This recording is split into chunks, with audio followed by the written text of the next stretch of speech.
Ang food lang, isali. Food lang yung sabi mo.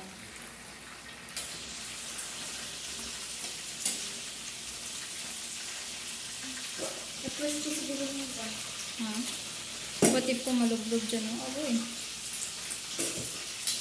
Alam mo ba ya, pag natatalsikan ako ng mantika, so ayan na, niluto namin for the whole day. Rice.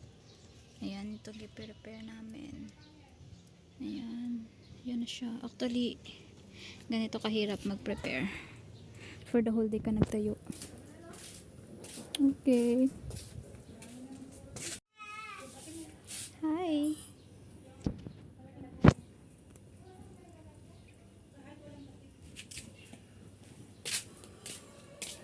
Dito lahat ng ulam.